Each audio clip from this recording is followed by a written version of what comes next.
మనల్ని వెలుగులోకి నడిపించి, అందుకనే మనం పాట పాడుతూ దేవుణ్ణి స్తుతిస్తూ ఉంటాం కూడా.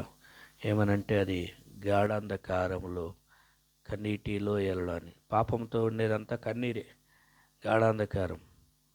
గాఢాంధకారం కన్నీటి లోయల్లో ఆ వచనం పాడతారా?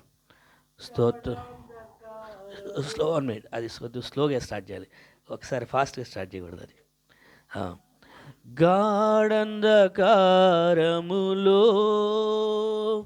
కన్నీటిలో ఎలలో,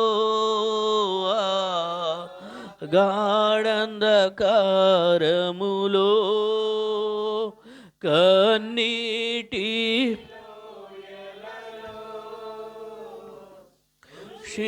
క్షించిపోనీయక కృపలతో బలపరచితివి, కృషించిపోనీయక కృపలతో బలపరచితివి, స్తోత్రం చెల్లింతుము,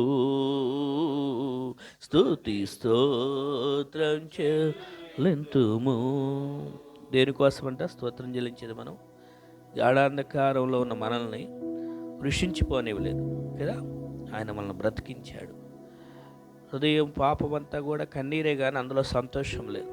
కానీ రక్షణ పొందిన తర్వాత ఇప్పుడు దేవుడు బైబిల్లో మనకు చెప్పాడు, ఎల్లప్పుడూ ఆనందించండి. అది ఆయన ఇచ్చిన సంతోషం. వాక్యంలోకి వెళ్దాం. సంఖ్యాకాండము 21వ అధ్యాయం. సంఖ్యాకాండము 21వ అధ్యాయం 4వ వచనం నుండి 10వ వచనం వరకు, 9వ వచనం వరకు, 4వ వచనం నుండి 9వ వచనం వరకు ఒక వచనం నేను చదువుతాను, ఒక వచనం మీరు చదవండి. సంఖ్యాకాండం 21వ అధ్యాయం. వారు ఎదోము దేశమును చుట్టి పోవాలనని హోరు కొండ నుండి ఎర్ర సముద్ర మార్గముగా సాగినప్పుడు మార్గాయాసము చేత జనుల ప్రాణము సొమ్మసిల్లెను.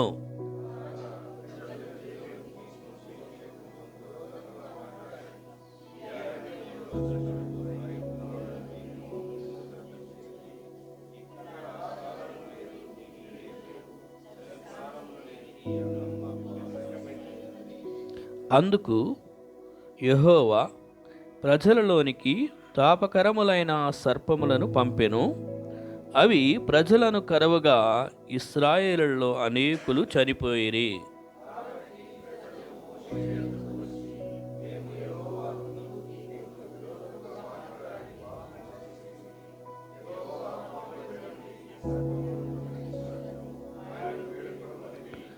మోషే ప్రజల కొరకు ప్రార్థన చేయగా, యెహోవా నీవు తాపకరమైన సర్పము వంటి ప్రతిమను చేయించి స్తంభము మీద పెట్టుము.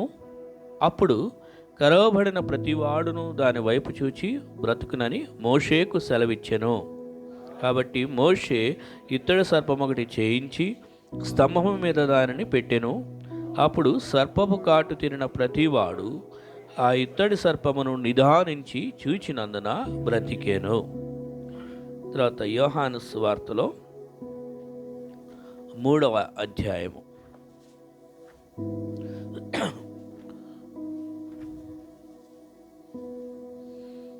యోహాను సువార్త 3వ అధ్యాయము 13. తెలుగు బైబిల్లో మనం 14-15 వచనాలు చదువుతాం. 13 వద్దు, తెలుగు బైబిల్లోనేమో 14-15. తెలుగు ఇంగ్లీష్ బైబిల్ ఫాలో అయ్యే వాళ్ళు అయితే 13-14. ఓకే, ఇంగ్లీష్ బైబిల్లో కూడా 14-15 చదవండి, పర్లేదు, నో ప్రాబ్లం. సో 14-15 యోహాను సువార్త 3వ అధ్యాయము 14-15. అరణ్యములో మోషే సర్పమును ఎలాగు ఎత్తెనో అలాగే విశ్వసించు ప్రతివాడును నశింపక ఆయన ద్వారా నిత్య జీవం పొందినట్లు మనుష్య కుమారుడు ఎత్తబడవలెను. దేవుడు తన యొక్క ప్రజల విషయంలో ప్రతి సమస్యకు, ప్రతి పాపానికి పరిష్కారము చేయగల దేవుడు. ప్రతి పాపానికి, ప్రతి సమస్యకు పరిష్కారము ఇవ్వగల దేవుడు. అది మనం ఈ యొక్క చదివిన భాగాలను బట్టి అర్థం చేసుకోగలిగిన విషయం. ఈ సంఖ్యాకాండంలో 21వ అధ్యాయం చూస్తే, వారు ఎదేము దేశమును చుట్టుపోవాలనని అనే మాట ఉంది కదా. వారు ఎవరంటే వారు ఇశ్రాయేలు ప్రజలు. వారిప్పుడు ఎక్కడున్నారు అని అంటే అరణ్య ప్రయాణంలో ఉన్నారు. ఎక్కడి నుంచి బయలుదేరి వచ్చారు? వారు ఐగుప్తులో నుండి బయలుదేరారు. ఐగుప్తులో నుంచి బయలుదేరి వారి ప్రయాణం సాగుతూ ఉన్నది. ఎక్కడి దాకా వెళ్ళాలి అంటే కనాను ప్రాంతానికి వెళ్ళాలి. వారు ప్రయాణమై వస్తూ ఉన్నారు. మధ్యలో వస్తున్నప్పుడు ఎదోము దేశం అనేటువంటిది ఉంది. ఈ ఎదోము దేశము డైరెక్ట్గా దేశం లోపల నుంచి ఎంటర్ అవ్వడానికి వీళ్ళకి పర్మిషన్ లేదు కాబట్టి రౌండ్ అబౌట్ ఇలా చుట్టి విధంగా వెళ్ళాలి. ఎందుకంటే కొన్ని దేశాల్లోనికి ఇతర దేశస్తుల్ని డైరెక్ట్గా అలౌ చేయరు, వాళ్ళకి పర్మిషన్ ఉండదు ఇతర దేశాలు. ఎందుకంటే వాళ్ళు ఎక్కడే యుద్ధాలు చేసి మమ్మల్ని పోరాటం చేసి ఓడిస్తారు అని వాళ్ళకి భయాలు ఉంటాయి. ఏ దేశానికి ఆ దేశానికి రాజు, అందుకని ఆ బార్డర్స్లో లోపలికి రానివ్వరు. అది కామన్గా ఎక్కడైనా కూడా కామన్. అందుకని వీళ్ళు ఎదేము దేశము చుట్టిపోవాలని అలాగ వెళ్తూ ఉన్నారు. ఇప్పుడు మరి చుట్టూ పోవాల్సి వచ్చినప్పుడు అది మరి చుట్టూ తిరిగి వెళ్ళాలంటే అది ఎక్కువ మార్గమే అవుతుంది. అందుకని వారు వెళ్తున్నప్పుడు ఎర్ర సముద్రం మార్గం సాగిపోయారంట. అప్పుడు ఏం జరిగింది? మార్గాయాసము చేత జనుల ప్రాణము సమస్యలను. ఎక్కువగా ప్రయాణం చేసిన వాళ్ళకి ఖచ్చితంగా ఏమైంది? అందులో వారు అది కాలినడకన చేస్తున్న ప్రయాణం. అది వారు అరణ్యంలో కాలినడకన చేస్తున్నటువంటి ప్రయాణం. అందుకని మార్గాయాసము చేత జనుల ప్రాణము సమస్యలను. అది క్యాజువల్గా జరిగేటువంటి విషయమే. ఎవరికైనా కూడా ఎక్కువ దూరం నడిస్తే ఖచ్చితంగా జరిగే విషయం. అయితే 5వ వచనంలో మనకి రిజల్ట్ డిఫరెంట్గా కనపడుతుంది. కాగా ప్రజలు దేవునికిని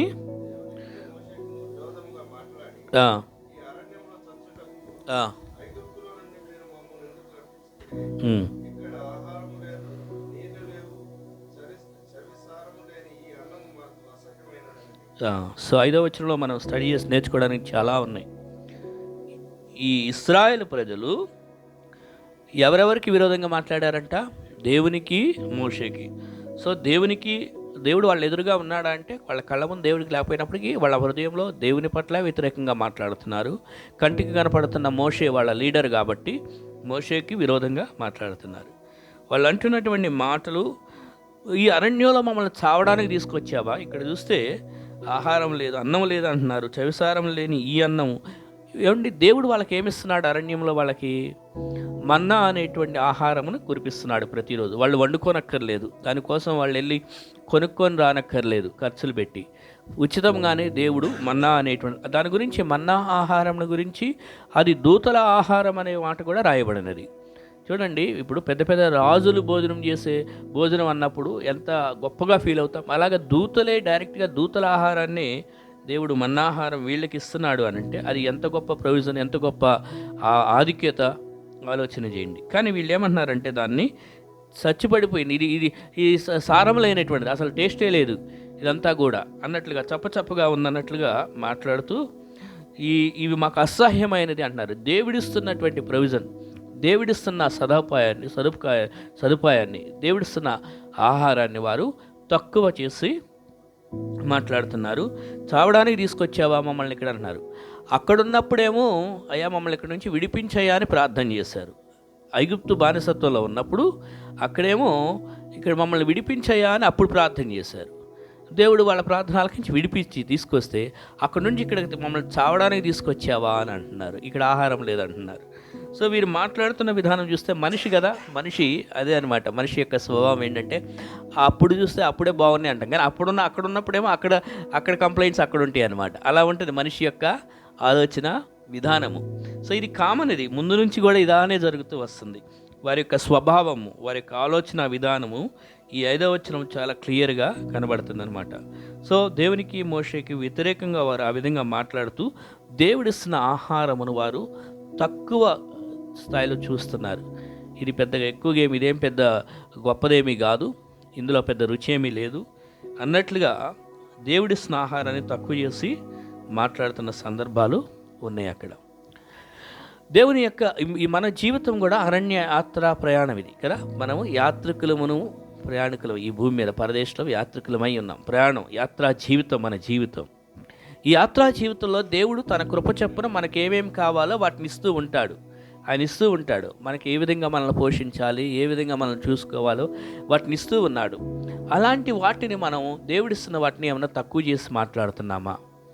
ఏదైనా చిన్న కష్టం రాగానే, ఏదైనా చిన్న ఇబ్బంది రాగానే దేవుని మీద తిట్టుకుంటున్నామా? ఇక్కడ ఈ ప్రజలు ఏ విధంగా అయితే దేవునికి వ్యతిరేకంగా మాట్లాడారో అలాగా మనలో కూడా ఇలాంటి స్వభావం ఎప్పుడన్నా వస్తుందా? దేవునికి వ్యతిరేకంగా మాట్లాడుతున్న మాటలు ఏమన్నా వస్తున్నాయా?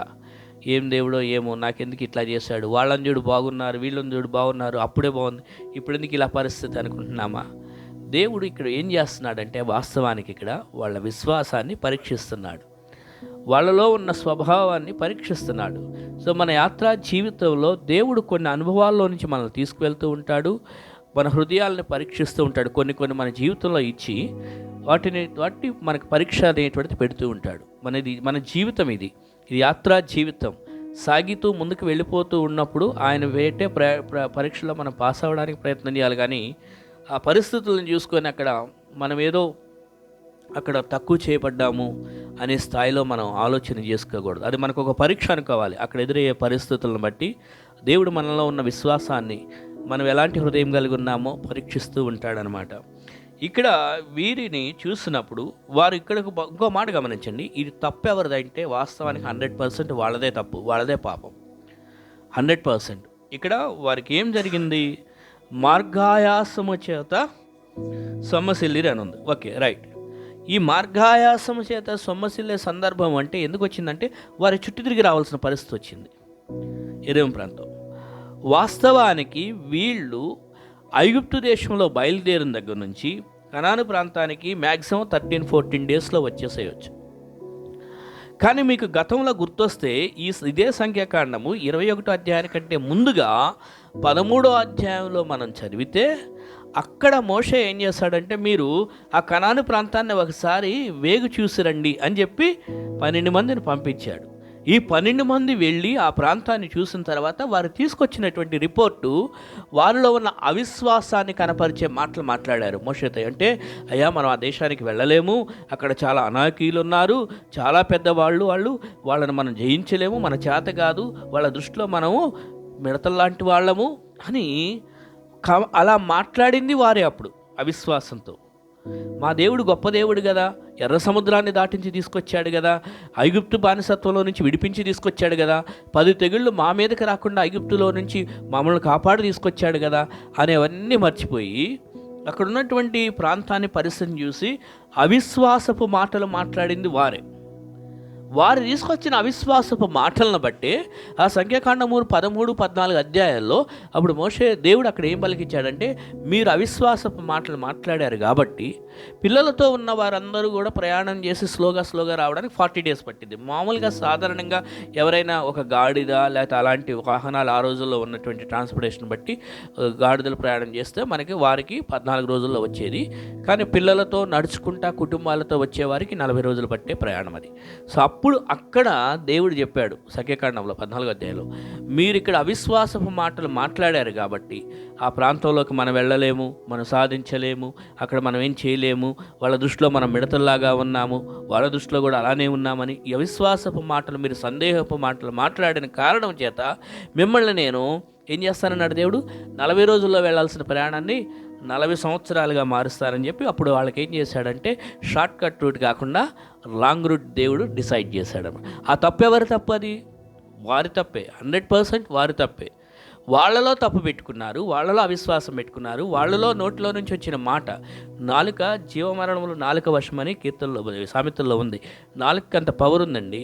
మనం పలికే మాట విశ్వాసంతో కూడిన మాట పలుకుతున్నామా, అవిశ్వాసంతో కూడిన మాట మాట్లాడుతున్నాం? వారు అవిశ్వాసము సందేహంతో కూడిన మాట మాట్లాడారు కాబట్టి అప్పుడు ఆ రిపోర్ట్ తీసుకొచ్చారు. 12 మందిలో 10 మంది అలాంటి అవిశ్వాస మాటలు మాట్లాడారు. ఆ 10 మంది మాటే జనాలంతా వినేసి ఇక మనందరం వెళ్ళలేమంట, చేయలేమంట అని వాళ్ళు కూడా అదే ప్రభావితం అయిపోయారు. ప్రజలు మిగిలిన యెహోషువ కాలేబులు మాత్రం, వాళ్ళిద్దరు మాత్రం లేదు, మనం చేద్దాం, వెళ్తాం, వస్తాం, విశ్వాసంతో కూడిన మాటలు అవి. కానీ ఈ 10 మంది రిపోర్టు జనాలంతా వినేసి దానికే స్టిక్ అయి ఉన్న కారణం చేత వారు చేసిన ఆ అవిశ్వాసపు మాటల సంభాషణను బట్టి దేవుడు వారిని ఆయాస మార్గమున నడిపించాల్సి వచ్చింది. అది వారి తప్పు 100%. కానీ వారి తప్పుని వాళ్ళు బయటికి కన్ఫెస్ చేసుకోకుండా, అయ్యో మా వల్లే కదా, మేము అవిశ్వాసంతో మాట్లాడబట్టే కదా ఈ యొక్క చుట్టూ రౌండ్ అబౌట్ తిరగాల్సి వస్తుంది, లేకపోతే ఎప్పుడో షార్ట్కట్లు వెళ్ళాల్సి రావడం అనే విషయం వాళ్ళు గ్రహించుకోకుండా ఇప్పుడు తిరిగి ఉల్టా ఎవరి మీద మాట్లాడుతున్నారు? దేవుని మీద, మోషే మీద మాట్లాడుతున్నారు. చాలాసార్లు ఇది జరిగిద్దండి మనలో కూడా. తప్పు ఎక్కడో మనదే ఉంటుంది, కానీ మనం అట్లా మర్చిపోయి ఎవరినో ఎక్కడో బ్లేమ్ చేయడానికి చూస్తూ ఉంటాం. లేదు, మనం పరీక్షించుకోవాలి, ఏంటి నాలో ఏమన్నా ఎక్కడన్నా తప్పు జరుగుతుందా?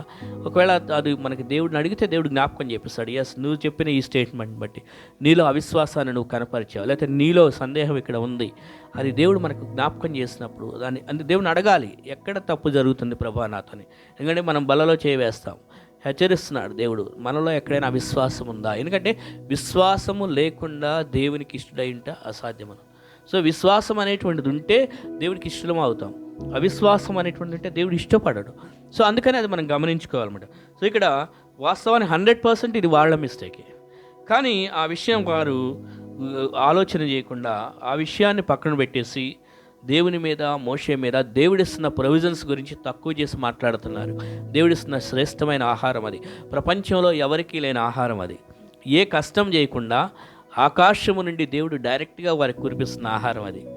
ఏమండి, అలాంటి ప్రొవిజన్స్, దేవుడి సదుపాయాలున్న ఆ ప్రజలు దాన్ని తక్కువ చేసి చాలాసార్లు దేవుడు మనకిస్తున్న ఈరోజు మన్నా ఏంటంటే మనకి క్రీస్తే మన మన్నా అయి ఉన్నాడు, అలాగే ఈ వాక్యమే మన్నా ఆహారమై ఉన్నది.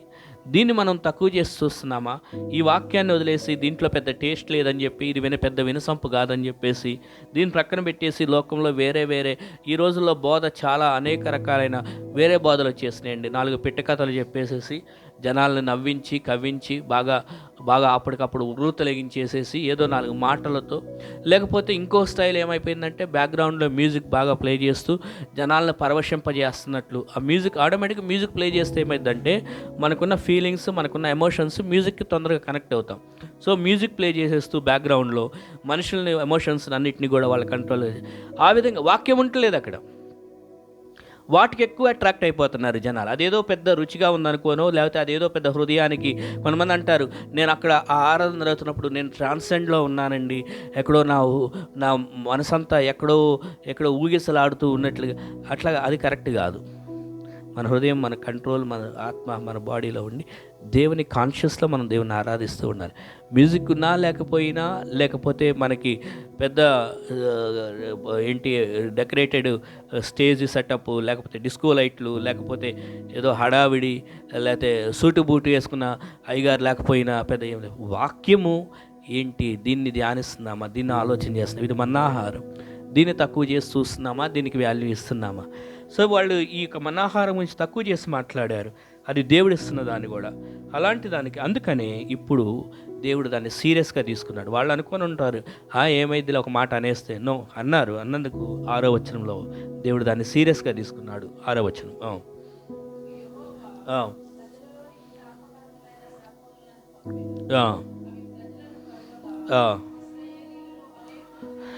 చూసారండి, దేవుని కోపము ఎంత భయంకరమో, ఆయనకి ఉగ్రత, ఆయన కోపం వచ్చింది. ఎందుకంటే దేవుడిస్తున్నటువంటి స్వయంగా మన్నాహారాన్ని గురించే తక్కువ చేసి మాట్లాడారు. వాళ్ళు దేవుని మీదే విరోధంగా మాట్లాడారు, మోషే మీదే విరోధంగా మాట్లాడారు. దేవుడు నియమించిన నాయకుడు, దేవుడు పెట్టిన పద్ధతి, దేవుడు పెట్టిన ఆహారము, దాన్ని తక్కువ చేసి మాట్లాడినందుకు గాను, వారు తప్పేంటో వారు తెలుసుకోకుండా వారు మాట్లాడినందుకు గాను దేవుడు పాములను తెప్పించాడంట.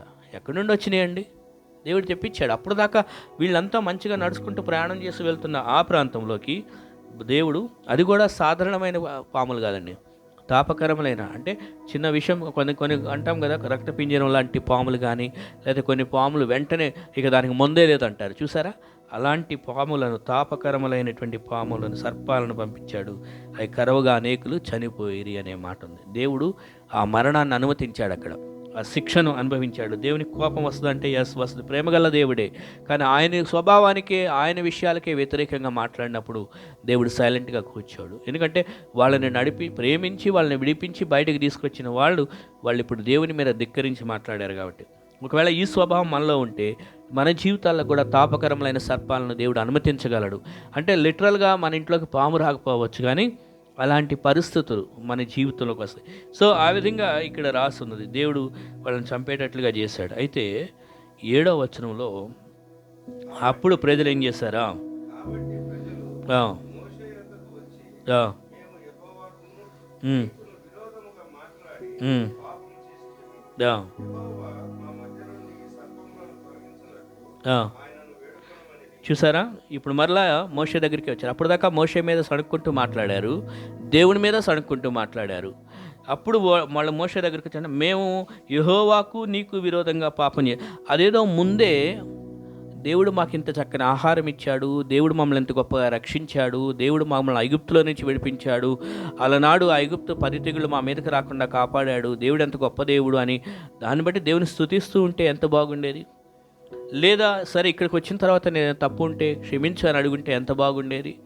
కానీ అలాంటిది ముందు లేదు. కానీ ఇప్పుడు ఈ విషయంలో అయ్యా క్షమించి, ఎందుకంటే ఇప్పుడు పాములు కరుస్తున్నాయి కదా వాళ్ళని. అప్పటికే చాలామంది వాళ్ళ కళ్ళ ముందే చాలామంది చనిపోతున్నారు, పాము కరుస్తుంది, ఆడు చనిపోతున్నాడు. అలాగే 1 by 1 పాములు ముందుకు వస్తూ ఉంటే వీళ్ళకి భయం వేసి అప్పుడు క్షమించమని ఆ విధంగా పాపం చేశాము అని ఒప్పుకుంటున్నారు. వారు పాపము చేశాము అని ఒప్పుకున్నారు కాబట్టి అందుకనే ఈ యెహోవా మా మధ్య నుండి ఈ సర్పాలను తొలగించినట్లుగా వేడుకొని అని చెప్పారు. పాపం చేశామని చెప్పి ఈ సర్పాలను ఇప్పుడు యెహోవా తొలగించగలడనే నమ్మకం కలిగింది వాళ్ళకి. అందుకనే ఆయన్ని వేడుకో అని మోషేకి చెప్తున్నారు. అప్పటిదాకా మోషే వద్దనుకున్నారు, దేవుడు వద్దనుకున్నారు. కానీ మళ్ళీ ఎవరు అవసరమైంది వాళ్ళకి? అదే మోషే, అదే దేవుడు అవసరమైంది. అందుకని దేవుడిచ్చినటువంటి వ్యక్తులను కానీ దేవుడిని కానీ మనం వద్దనుకుంటే దేవుడు మళ్ళీ వాళ్ళే అవసరమయ్యేటట్లుగా దేవుడు చేస్తాడు. మళ్ళీ వాళ్ళే దేవుడు మనకి వాళ్ళే కార్నర్ స్టోన్ అయ్యేటట్లుగా, లేదా అంటే మనకి కార్నర్ స్టోన్ అంటే క్రీస్తు మాత్రమే, కానీ వాళ్ళు మనకి జీవితంలో అవసరం అనే స్థాయికి తీసుకొస్తాడు. ఎవరు వద్దనుకుంటామో లేకపోతే ఎవరితో మనకు సంబంధం వద్దనుకుంటామో వాళ్ళతో అవసరపడేటట్లుగా దేవుడు చేస్తాడు. ఇది వాస్తవం, నా లైఫ్లో నేను చూశాను.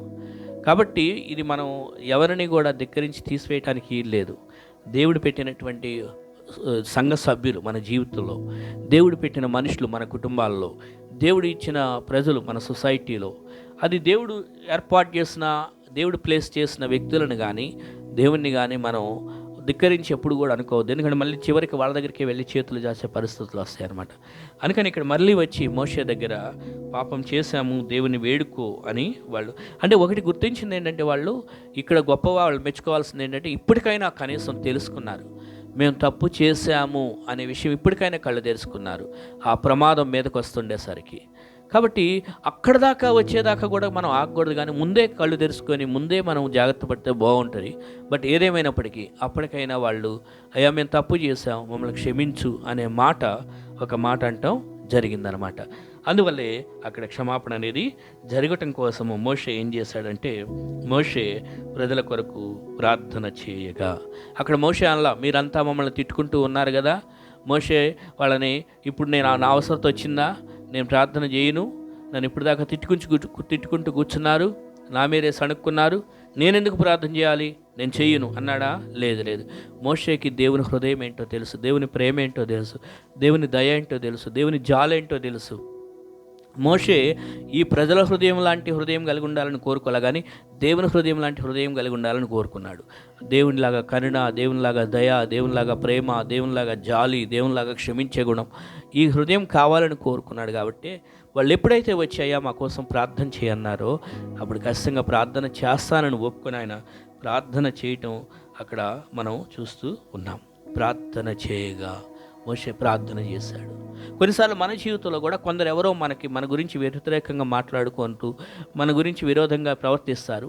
కానీ ఒక రోజున దేవుడు వాళ్ళకి కళ్ళు తెరిపించినప్పుడు వాళ్ళు మన దగ్గరికి వస్తారు సారీ చెప్పడానికి, మన ప్రేయర్ రిక్వెస్ట్ తీసుకోవడానికి. అప్పుడు మనం వాళ్ళని తృణీకరించొద్దు, కానీ అవును సరే ప్రేయర్ చేస్తాను నీ కోసం అని హృదయపూర్వకంగా వారికి ప్రార్థన చేద్దాం. ఎందుకంటే పగ తీర్చుకొనిట దేవుని వంతు, మన వంతు కాదు, అది దేవుడు చూసుకుంటాడు. వాళ్ళు నాకు వ్యతిరేకంగా మాట్లాడారు కదా, నేనేంటో చూపిస్తాను, ఇప్పుడు నా దగ్గరకు నా అవసరాలకు వస్తారు కదా అప్పుడు చూపిస్తాను. నో, అది మళ్ళీ తిరిగి మనకి దెబ్బ కొట్టింది.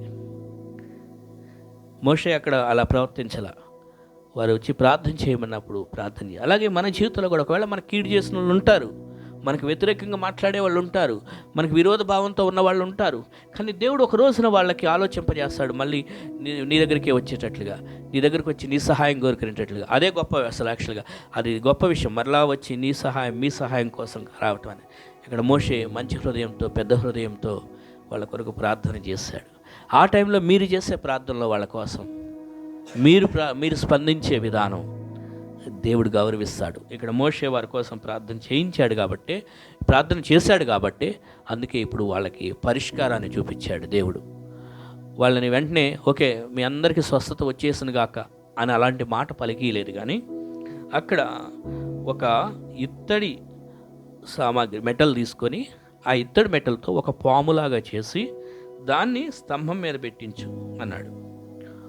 ఇత్తడి మెటల్ తీసుకొని ఆ యొక్క మెటల్ సామాగ్రి ఆ యొక్క ఖనిజంతో దాని స్తంభం మీద అందరికీ కనపడేటట్లుగా పెద్ద స్థాయిలో అంటే ఎత్తుగా ఉండే స్థాయిలో పెట్టుమని చెప్తే అది చేశాడు. అక్కడ 8వ వచనంలో ఏమనుందంటే పరిష్కారం ఏమనుంది, అప్పుడు కరవబడిన ప్రతి వాడును దాని వైపు చూచి బ్రతుకునని మోషేకి. ఏమండి, దేవుడే డైరెక్ట్గా మీ అందరికీ స్వస్థత వచ్చేసును గాక అని ఒక మాట పలికేసి స్వస్థపరచొచ్చు కదా. కానీ అక్కడ చేయలే. అట్లా దేవుడు చేసే కార్యాలు వివిధ సందర్భాల్లో వివిధ రకాలుగా చేస్తాడండి. అన్నీ ఒకే రకంగా చేయాలని ఆయన రూల్ ఏం లేదు, అది ఆయన ఇష్టం. ఎవరి సందర్భంలో ఎవరి జీవితంలో ఎవరికి ఏ విధానంలో ఆయన ఎలా స్పందించాలనేది అది ఆయన ఇష్టం. ఇప్పుడు మనకు ఉదాహరణకి మనకు కొన్ని జంతువులు ఉంటాయి. కొన్ని జంతువుల్ని మామూలుగా పట్టుకుంటే బాగానే ఉంటాయి. అదే కుందేళ్ళు లాంటివి ఉన్నాయనుకోండి, వాటికి ఏమంటారంటే చెవులు పట్టుకోవాలంటారు, మామూలుగా పట్టుకోకూడదు అంటారు.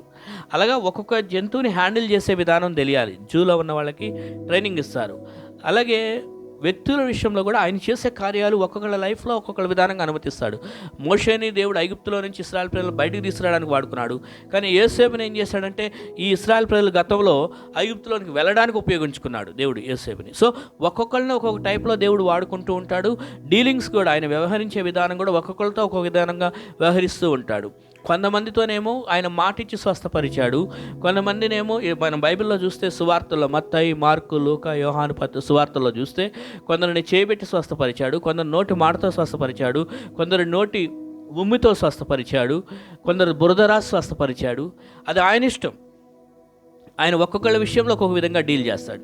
ఇక్కడ కూడా ఇశ్రాయేలు ప్రజలకి మీ అందరికీ స్వస్థత వచ్చిన గాక అని చెప్పలేదు, కానీ ఒక ఇత్తడి సర్పాన్ని చేయించి దానికి అందరికీ కనపడేట్లుగా స్తంభం మీద పెట్టమన్నాడు.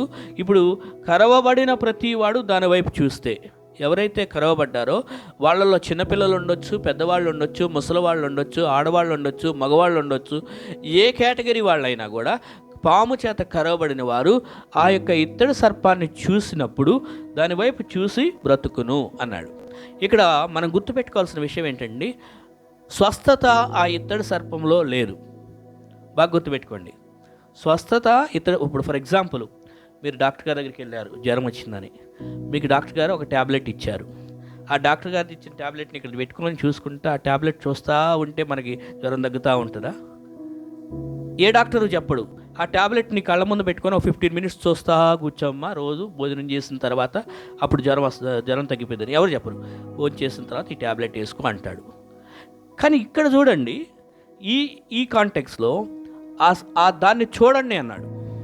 ఏదైతే ఆ ప్రతిమ ఒక ఐడల్ అంటే ఒక రిప్రజెంటివ్గా ఉన్నటువంటి ఆ యొక్క ఇత్తడి సర్పంతో చేయబడిన ప్రతిమను బొమ్మను చేశారో దాని వైపు చూస్తే, దాన్ని చూసిన వారికి ఏమండి అప్పుడు వారు స్వస్థ పొందుతారని చెప్పాడు. చూడండి, ఇక్కడ గమనించాల్సిన విషయం ఏంటంటే దాన్ని వైపు చూస్తుండగా అందులో ఏదో ఒక మందు ఉందని చెప్పి ఆ యొక్క మందు ఏదో మన మీదకి వస్తుందని విరజిమ్మి ఒక స్ప్రేలాగా పడుతుందని అలా ఏం చెప్పలేదు. ఎవరైతే దాన్ని చూస్తారో చూసిన వారికి అక్కడ బ్రతకడానికి అవకాశం ఉందని చెప్పారు. అలానే జరిగింది. అక్కడ దాన్ని స్తంభం మీద పెట్టారు. స్తంభం మీద పెట్టినప్పుడు అప్పుడు సర్పపు కాటు తినిన ప్రతివాడు ఆ ఇత్తడి సర్పమును నిదానించి చూచినందున బ్రతికినది. ఎవరైతే దాన్ని ఇలా చూసిన వాళ్ళు బ్రతికారంట. ఇక్కడ ఏంటో తెలుసా, మరలా వారి యొక్క విశ్వాసం అది. దేవుడు వారి యొక్క విశ్వాసాన్ని పరీక్షిస్తున్నాడు. దేవుడు ఒకటి చెప్పినప్పుడు వాళ్ళు దాన్ని చేస్తారా లేకపోతే క్వశ్చన్ చేస్తారా? ఏం మోషే, ఏం మాట్లాడుతున్నావు మోషే, ఆ బొమ్మను పెట్టి ఆ బొమ్మను చూస్తే స్వస్థత వస్తావా మోషే అని అవిశ్వాసం పెట్టుకున్నారనుకోండి, అక్కడ వాళ్ళ హృదయాన్ని పరీక్షించడం కోసమే మరలా ఇది కూడా విశ్వాసాన్ని. సో నన్ను చూడమన్నాడు, ఆయన చెప్పిన మాటకి విధేయత చూపటం నా బాధ్యత. అంతేగాని ఇది ఎలా అయింది, అది ఎలా అయింది అని మన తెలివితేటలు చూపించుకోవాలని చెప్పి కొందరు అతి ప్రశ్న తెలివితేటలు వేస్తుంటారు, అతి తెలివితేటలు చూపించే ప్రశ్నలు వేస్తుంటారు తెలుసా. కొన్నిసార్లు అలాంటి వాళ్ళు మనకి ఈజీగా దొరికిపోతుంటారు. ఏంటంటే వాళ్ళు ఏదో పెద్ద రేషనలైజేషన్ ఆ యొక్క తెలివి ఎక్కువ ఉందని చూపించుకోవడానికి ఆ యొక్క. కానీ ఇక్కడ మోషేకి చెప్పినప్పుడు వాళ్ళు కూడా వెంటనే వారు చూసినప్పుడు బ్రతికారు. అంటే ఇక ఏం క్వశ్చన్ దేవుడు ఒకటి చెప్పాడు అంటే అది చేయటం నా బాధ్యత. మోషే క్వశ్చన్ చేయాల, అదేంటి ప్రభా ఇత్తడి సర్పం చేస్తే దాన్ని చూస్తూ ఉంటే వీళ్ళకి ఎలా వస్తుందని మోషే క్వశ్చన్ చేయాల. అలాగే ఇశ్రాయేల్ ప్రజలు కూడా క్వశ్చన్ చేయాలి. అంటే వారికి విశ్వాసం ఉంది, దేవుడు ఇలా చెప్పాడు, ఇలా చేయాలి అంతే. సో మన లైఫ్లో కూడా మనం యాక్సెప్ట్ చేద్దాం, ఆయన ఏం చెప్పాడో దాన్ని యాక్సెప్ట్ చేద్దాం. అంటే అంగీకరించి నమ్మాలి, నమ్మి నేను ఆయన చెప్పాడు నేను చేస్తాను అనే పాయింట్కి వచ్చేస్తే అప్పుడు లైఫ్లో మనకు అన్నీ సెట్ అయిపోతాయి అనమాట. అంతేగాని ఆ ఇత్తడి సర్పంలో ఆ బొమ్మలో స్వస్థత లేదు. అయితే ఈ ఇశ్రాయేలు ప్రజలు చూసిన వారు దేవుడు అక్కడ ఒక పరిష్కారం, నేను ఇందాక స్టార్టింగ్లో చెప్పాను, మెసేజ్ స్టార్టింగ్లో, ప్రతి విషయానికి, ప్రతి సమస్యకు, ప్రతి పాపానికి దేవుడు పరిష్కారం ఇచ్చే దేవుడని. సో వారికి ఆ విధంగా ఆయన పరిష్కరించాడు. మన జీవితాల్లో కూడా మనకి ప్రతి సమస్యకు పరిష్కారం దేవుని దగ్గర ఉంది. అది ఆయన దగ్గర అడిగితే తగ్గించుకొని దేవుని దగ్గర క్షమాపణ కోరి ఆయన అడిగినప్పుడు మన జీవితంలో కూడా పరిష్కారం అనేది ఖచ్చితంగా చూపిస్తాడు. అది ఏ పరిస్థితి అయినా కూడా, మన ఆత్మ సంబంధమైన ఆత్మీయ జీవితానికి సంబంధించవచ్చు, పాపపు అలవాటు అయి ఉండొచ్చు, లేకపోతే ఆర్థిక పరిస్థితులు కష్టాలు అయి ఉండొచ్చు, కుటుంబంలో ఫ్యామిలీలో ఉన్నటువంటి ఆ యొక్క కుటుంబంలో ఉన్న వివాదాలు సమస్యలు కావచ్చు, అన్నిటికీ పరిష్కారం ఆయన దగ్గర ఉంది. ఆయన దగ్గర క్షమాపణ అడిగి సారీ చెప్పి దేవుని అయ్యా నాకు ఈ విషయంలో పరిష్కారం కావాలి అని అడిగితే చాలు, ఆయన ఖచ్చితంగా పరిష్కారం చూపించే దేవుడు. అయితే ఆయన పరిష్కారం చూపించినప్పుడు ఆయన పట్ల విధేయత చూపించడం మన బాధ్యత. అదే ఇక్కడ జరిగింది. అయితే ఈ ఇశ్రాయేలు ప్రజలు ఈ విధంగా ఈ యొక్క సర్పమును అది ఎత్తబడినప్పుడు చూసినప్పుడు స్వస్థ. ఇత్తడి అనేది బైబిల్లో చదివినప్పుడు అదొక తీర్పుకు సాదృశ్యం. బైబిల్లో బంగారం అనేది, ఇత్తడి అనేది, వెండి అనేది డిఫరెంట్ మెటల్స్ ఉన్నాయి. ఈ డిఫరెంట్ మెటల్స్కి డిఫరెంట్ మీనింగ్స్ ఉన్నాయి బైబిల్లో. ఈ ఇత్తడికి వచ్చేసరికి ఇత్తడి తీర్పుకి సాదృశ్యం, దేవుని తీర్పుకి. అక్కడ తీర్పు అనేది వారు ఆ తీర్పు, అగ్ని తీర్పు వారి మీదకి రాకుండా దేవుడు అక్కడ ఆ తీర్పును అడ్డుకోవడానికి ఆ ఇత్తడి సర్పాన్ని పెట్టించాడు. అదే మనం యోహాను సువార్తలో చదివాము.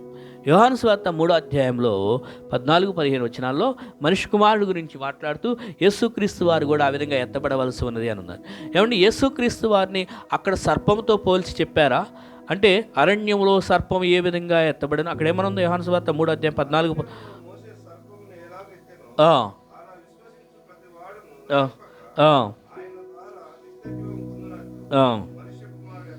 చూసారా. అప్పుడు ఎప్పుడో జరిగిన ఆ ఇత్తడి సర్పము, మోషే కాలంలో జరిగిన ఇత్తడి సర్పం ఏ విధంగా ఎత్తబడితే విశ్వాసంతో చూసిన వారు బ్రతికారో, అలాగే ఇప్పుడు కూడా మనిషి కుమారుడు అంటే యేసుక్రీస్తు వారు ఎత్తబడవలసి ఉన్నది, ఆయన యందు విశ్వసించిన వారు బ్రతుకుతారని ఆ విధంగా పోల్చి చెప్పారంటే దాని అర్థం యేసుక్రీస్తు వారు ఒక సర్పముగా ఉన్నాడు అని కాదు దాని అర్థం. దాంతో ఎందుకు పోల్చి చెప్పారు అంటే 2 కొరింథీ 5వ అధ్యాయం 21వ వచనంలో మనకి సాదృశ్యంతో కూడిన ఒక సూత్రము అందులో మనకి అర్థమవుతున్నది. 2 కొరింథీ 5వ అధ్యాయం 21వ వచనం.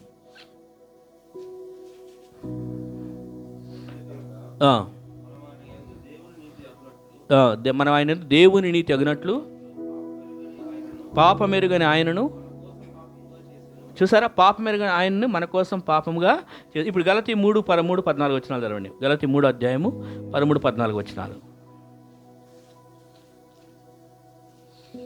గలతీ 3 విశ్వాసం వలన. గలతీ 3వ అధ్యాయం 13-14 వచనాలు చదువుతున్నారా? 13-14.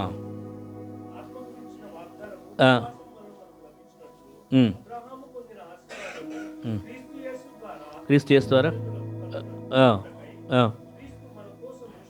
క్రీస్తు మన కోసము శాపమై, చూసారా ఇక్కడ యేసుక్రీస్తు వారు మనకేమయ్యారంట? శాపమై.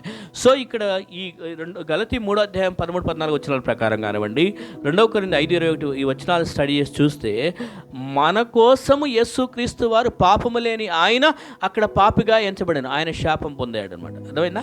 ఆ విధంగా ఎత్తబడ్డాడు. అంటే మనకున్న పాపపు వస్త్రాన్ని ఆయన ఆయన ధరించుకున్నాడు.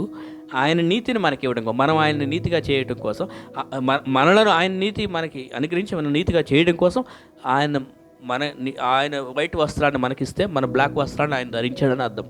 అక్కడ ఎత్తబడ్డాడు అన్నప్పుడు ఆ పాపముగా ఎంచబడ్డాడు ఆ టైంలో. ఇప్పుడు కోర్టులో భవన్లో దోషిని నిలబెట్టినప్పుడు ఆయనకు బదులుగా నేను నిలబడతాను అన్నట్లుగా ఒక వ్యక్తి నిలబడినట్లు, ఒక నేరస్తుడి బదులు ఒక నేరం చేయని వాడు ఉండి, సరే ఆయన పెనాల్టీ ఏదో ఆయన శిక్ష ఏదో నేను భరిస్తానని నిలబడతాడు. అలాగే యేసుక్రీస్తు వారు పాపం చేయని ఆయన మనల్ని నీతిమంతులుగా చేయటం కోసము ఆ విధంగా ఎత్తబడ్డాడు. ఎవరైతే విశ్వసించారో యేసు వైపు చూశారో, ఇప్పుడు ఎవరైతే యేసు వైపు చూస్తారో విశ్వాసంతో, అంటే యేసుని హృదయంలో అంగీకరిస్తారో, ఎటువంటి సందేహం లేకుండా వారికి నిత్యం వారు బ్రతికారు ఇక్కడ. అలాగే మనం కూడా బ్రతికి ఉండాలంటే యేసు వైపు చూస్తూ ఉండాలి. అందుకనే ఫిబ్రవరి 12:1-2 ఉంటుంది, విశ్వాసమునకు కర్తయు దాన్ని కొనసాగించేవాడునైనా యేసు వైపు చూచుచు. సో మన జీవిత యాత్ర ప్రయాణంలో ఫస్ట్ రక్షణ కొరకు యేసు వైపు చూస్తే రక్షణ వచ్చింది మనకి, యేసునందు విశ్వసించి. అలాగే ఇప్పుడు మన అనుదిన జీవితంలో కూడా ఏ సమస్య పరిష్కారం వచ్చినా యేసు వైపు చూస్తూ, మనుషుల వైపు చూడొద్దు, లోకం వైపు చూడొద్దు, అలలు తుఫాన్ల వైపు చూడొద్దు. పేతురు నీళ్ళ మీద నడుస్తున్నప్పుడు అలలు తుఫాన్లు చూస్తే మునిగిపోయాడు, కానీ యేసు వైపు చూసినంతసేపు బాగానే నడిచాడు. సో యేసు వైపు చూచుచు మన జీవితాల్లో యేసు వైపు చూద్దాం. అక్కడ ఆ ఇత్తడి సర్పం అనేది వారు పైకెత్తినప్పుడు చూసినప్పుడు బ్రతికారు. అయితే ఆ ఇత్తడి సర్పాన్ని తర్వాత రాను ఏం చేశారో తెలుసా? తర్వాత ఇశ్రాయేలు ప్రజలు ఒక విగ్రహంగా మార్చేశారు. అదేదో దాంట్లో ఏదో శక్తులు ఉన్నాయని, దాన్ని కలిగి ఉంటే ఏదో మహాశక్తులు వస్తాయి అని చెప్పి ఈ రోజుల్లో చాలామంది క్రైస్తవులు అది చేస్తున్నారు. అందుకని అది మీకు ఎక్కడ కానీ బైబిల్లో మనకు ఆ ఎవిడెన్స్ ఎక్కడ కనపడుతుంది అంటే 2వ రాజుల గ్రంథం, ఇది ఒకసారి చూడండి. 2వ రాజుల గ్రంథం 18వ అధ్యాయము 4వ వచనం. 2వ రాజుల గ్రంథం 18వ అధ్యాయం 4వ వచనం.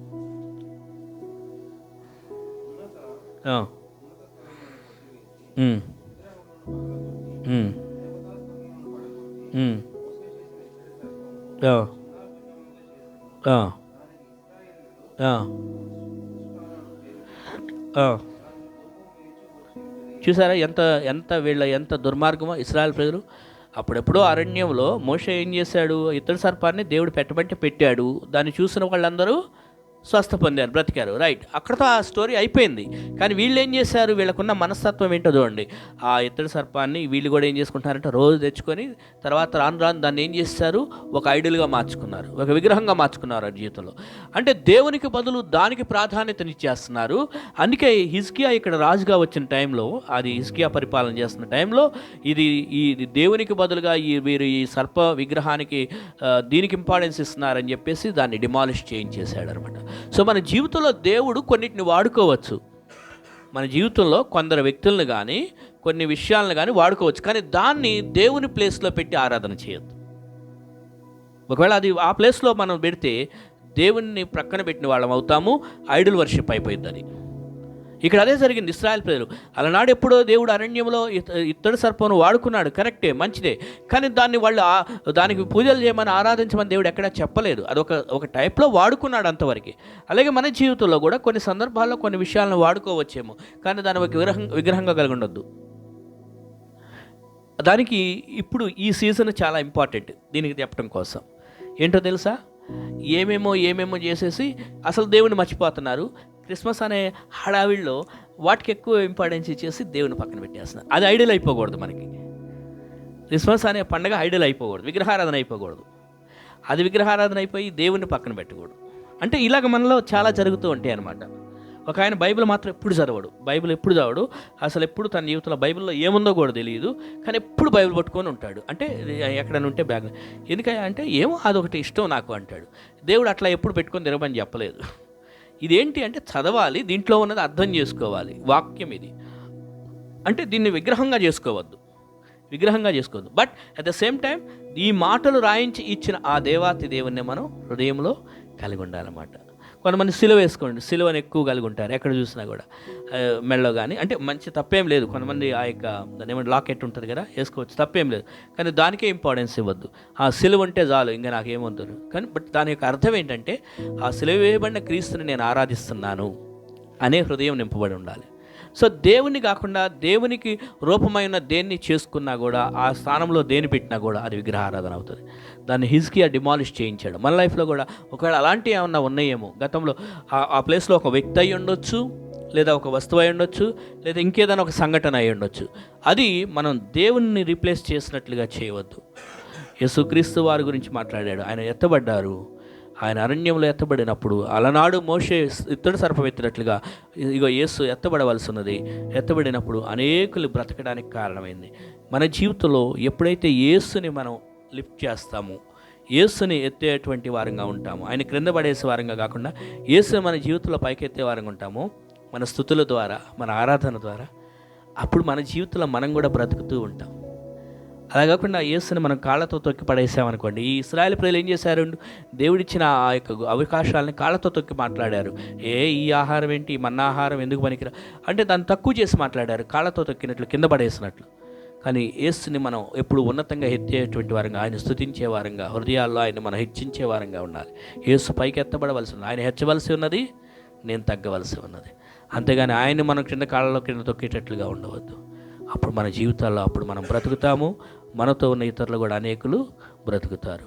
దేవుడు తన కృప మనందరికీ దయచేయను గాక. తల్ల వంచండి, కళ్ళు మూసుకునండి. వాక్యం కొరకు ప్రార్థన చేసుకుంటారు. ప్రభాకర్ బ్రదర్ గారు ప్రార్థన చేస్తారు వాక్యం కొరకు. ఆ తర్వాత మనం బలలో పాల్గొందాం. తల్ల వంచి కళ్ళు మూసుకునండి, ప్రార్థన చేసుకుందాం. ప్రభాకర్ బ్రదర్ రండి, ప్రార్థన చేయండి. మైక్ ఏమో ప్రార్థన చేసుకుందాం.